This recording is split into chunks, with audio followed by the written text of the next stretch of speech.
आस्था news, पूर्ण समर्पण, संपूर्ण।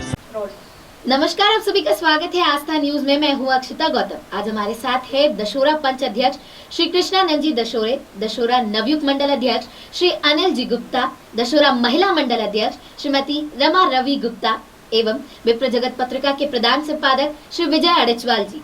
आप सभी का स्वागत है। नमस्कार। तो आइए जानते हैं दशोरा समाज के बारे में।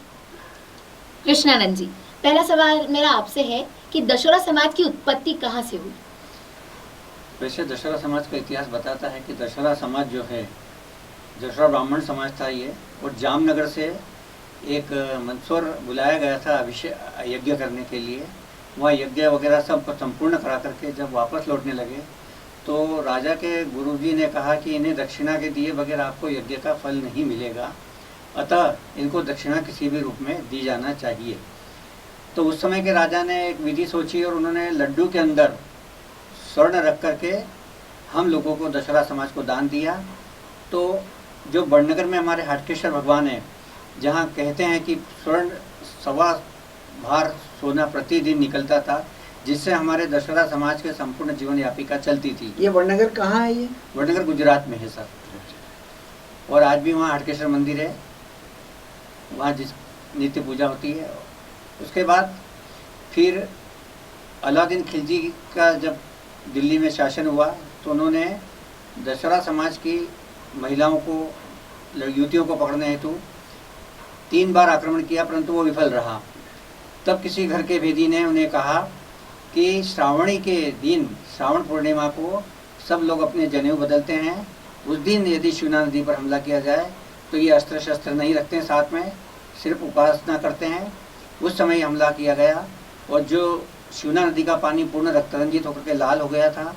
और जब वो जनेऊ तोड़ी गई, तो जो जनेऊ वहाँ छूटी थी मरने के बाद वालों की, वो जब जनेऊ तोड़ी गई तो वो 74.5 मन थी।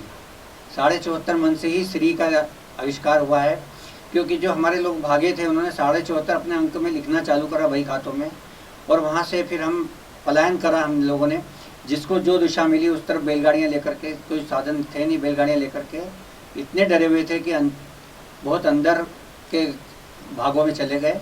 और वहाँ उन्होंने अपने नाम गुप्ता, मंडलई और इस प्रकार से भिन्न भिन्न नाम रख लिए और अपना जीवन यापन करने के लिए कृषि और व्यापार को अपनाया उन्होंने। तो फिर आप वैश्य समाज से संबंध क्यों रखते हैं? वैश्य समाज से संबंध अपने आप कैसे हो गया ये भी मुझे सोचने का विषय है कि जब व्यापार करने लगे तो वैश्य समाज में गिनती होने लगी। और जो पूजा पाठ ब्राह्मण करते रहे, जिन्होंने जनेऊ नहीं छोड़े थे, ब्राह्मण के ब्राह्मण ही रहे और दशहरा ही लिखते रहे। और हम दशहरे, दशहरा, ये भाषा का विकृत रूप है। वैसे दशहरा ही हैं, पर खंडवा साइड में दशहरा लिखते हैं, इधर खरगोन पश्चिम निर्माण में गुप्ता लिखते हैं, और बहुत इंटीरियर में है जहाँ मुश्किल से जा सकते हैं। आज भी ऐसी परिस्थितियाँ हैं कि 1-2 गाड़ियाँ जाती है। ये दशहरा समाज में कितने वर्ग हैं? दशहरा वर्ग में हमारे कम से कम 5 वर्ग बढ़ गया है, क्योंकि नागर समाज एक पार्टिकुलर एक बहुत बड़े उसमें फैला हुआ था, लेकिन कुछ कारणों से अलग अलग वर्गों में वो बढ़ गया।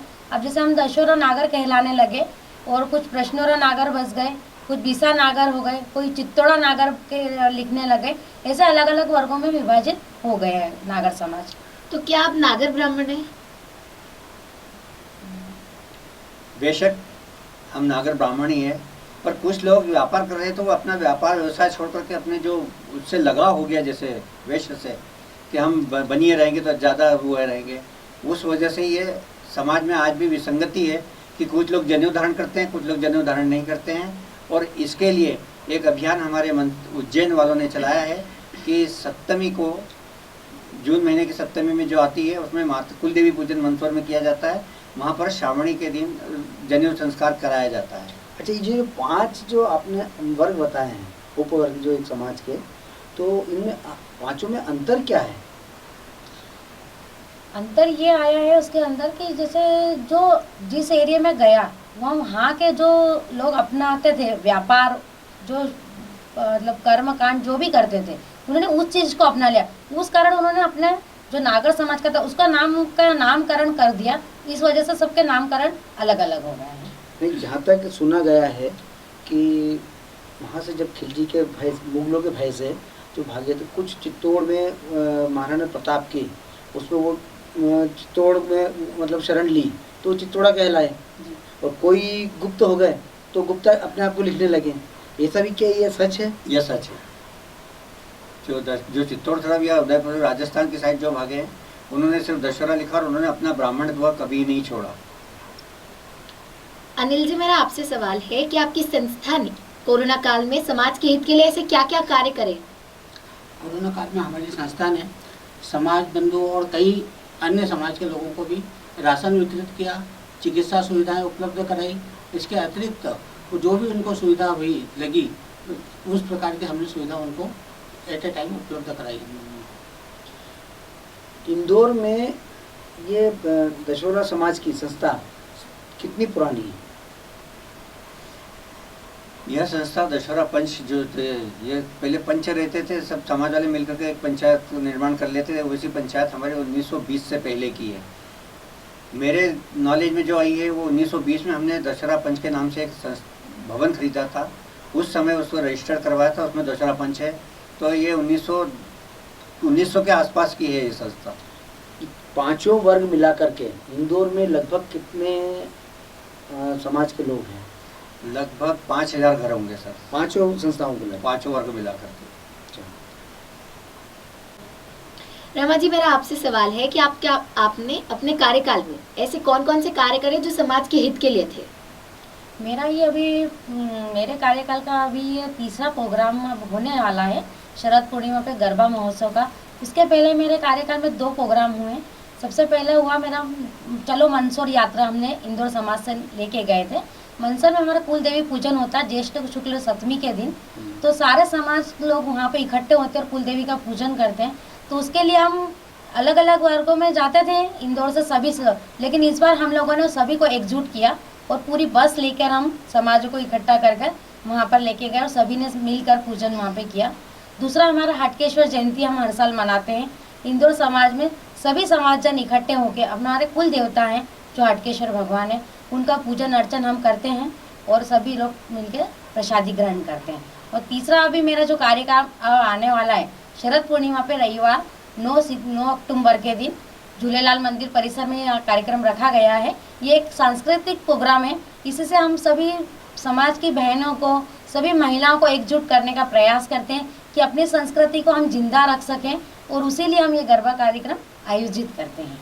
संस्कृति और रचनात्मक कार्य को के अलावा समाज हित में आप कौन सा कार्य करना चाहती हैं, जो आपके मन में कोई एक संकल्प होगी मैं ये समाज हित में कोई कार्य कर सकूं? जी, कौन सा है? मेरे मन में भी ये प्रण आया है कि मैं एक ये ऐसा कार्यक्रम आयोजित करूं, जैसे एक सिलाई प्रशिक्षण हुआ, या महिलाओं को जो निर्धन महिलाएं हमारे समाज की, उनके लिए एक कार्यक्रम ऐसा आयोजित किया जाए, कार्यशाला बोल सकते हैं हम उसे, कि कार्यशाला आयोजित की जाए जो महिलाओं युवतियों को उसको कार्यक्रम को हम बढ़ावा दें, ताकि उसमें प्रशिक्षण देकर हम उनको आजीविका के लिए, जीविका कमाने के लिए उनको एक साधन उपलब्ध कराएं कि वो इसमें अपनी आजीवन जीविका चला सकें, आत्मनिर्भर हम उनके बना सकें। अनिल जी, अगला सवाल मेरा आपसे है कि आजकल का जो युवा वो समाज से वंचित होता जा रहा है। तो जैसे कि आप नवयुग मंडल अध्यक्ष हैं, तो आप ऐसे क्या कार्य कर रहे हैं या आने वाले समय में करेंगे जिससे युवा को अधिक से अधिक समाज से जोड़ा जाए? समाज को युवाओं को समाज से जोड़ने के लिए युवाओं को सांस्कृतिक तौर पर और राष्ट्रीय तौर पर समाज से जोड़ना पड़ेगा। और इसके लिए हमने कई ऐसे कार्यक्रम आयोजित करेंगे जिससे युवा परिवार और संस्कार उसमें जागृत हो, पारिवारिक स्थिति जागृत हो उसमें, और राष्ट्रीय चेतना की भावना जागृत हो। और इसी कड़ी में हमने यशस्वी प्रधानमंत्री मोदी जी के आह्वान पर एक तिरंगा यात्रा का भी आयोजन किया था, जिसमें हमने समाज के युवाओं को जोड़ा था और समाज की तरफ लाने की कोशिश करी थी हमने। उसके लिए युवाओं को रोजगार दिलाने की दिशा में आप क्या कदम उठा रहे हैं? युवाओं को रोजगार दिलाने के लिए ज़्यादा से ज़्यादा उनको खुद का व्यापार करो, पढ़ाई लिखाई करने के बाद में खुद का व्यापार करने की ओर प्रोत्साहित करना चाहिए, जिससे कि वो खुद भी रोजगार प्राप्त करें और दूसरों को भी रोजगार दे पाए। क्या उन्हें शासकीय योजनाओं का लाभ दिलाने की ओर पहल करेंगे? हाँ, बिल्कुल करेंगे। शासकीय योजनाओं को समय समय पर जो भी शासकीय योजनाएं आएगी उनसे हम उनको अवगत कराने के लिए एक पाठशाला का या कार्यशाला का आयोजन भी करेंगे। मेरा आप तीनों से एक सवाल है कि आप आपकी संस्था के माध्यम से समाज को क्या संदेश देना चाहते हैं? हम अपनी संस्था के माध्यम से यह संदेश देना चाहते हैं सभी को, युवाओं को, महिलाओं को, बच्चों को, कि आप ज़्यादा से ज़्यादा अपने समाज के कार्यक्रमों में भाग लेवें। आप अपने समाज के कार्यक्रमों को जानें, उनमें आएँ और सभी से समाज में अपनी भागीदारी को देते हुए आप सभी से मिलना जुलना, जो एक आज युवा वर्ग में देखा जा रहा है कि एक समाज से कटने की जो प्रथा चालू हुई है, वो चीज़ ना करते हुए हम उनको वापस से जोड़ने का प्रयास कर रहे हैं कि वो अपने समाज की गतिविधियों को जाने, जानकारी रखे समाज के प्रति, और जो भी अपने अनुभव हैं वो समाज के साथ बांटे, ताकि वो समाज के जो बच्चे हैं, अगर कोई शिक्षाप्रद हैं हमारे समाज में युवा, तो हम ये चाहेंगे कि हमारे जो समाज में निर्धन बच्चे हैं आप उनमें निःशुल्क शिक्षा प्रदान करें। जो डॉक्टर हैं, हम चाहते हैं कि हमारे यहाँ के जो निर्धन हैं, जो फीस नहीं दे सकते, कम से कम उनको आप गाइड करें, कुछ भी करें। और जो हमारे यहाँ पे हैं कि जो उच्च शिक्षक है, हम चाहते हैं कि कम से कम आप उनको आएँ, समाज वालों को उसकी जानकारियाँ देवे। जो नई गतिविधियाँ चलती हैं आज हमारे देश में, उसकी जानकारी भी समाज को देवें और समाज से बिल्कुल जुड़ के रहें, ताकि एक संगठित रूप में एक जड़ अगर मजबूत होगी तो पेड़ अवश्य ही मजबूत होगा। आप बताएं अनिल जी। युवाओं को इस प्रकार की शिक्षा देना चाहिए कि उनमें राष्ट्रीय चेतना की भावना जागृत हो, संस्कार हो, पारिवारिक संस्कार हो। इन सब की तरफ हमको कार्य करने की आवश्यकता है और ऐसे कार्यक्रम आयोजित करें जिससे ज़्यादा से ज़्यादा युवा अपने पारिवारिक पृष्ठभूमि में वापस आए, राष्ट्रीय पृष्ठभूमि में वापस आए।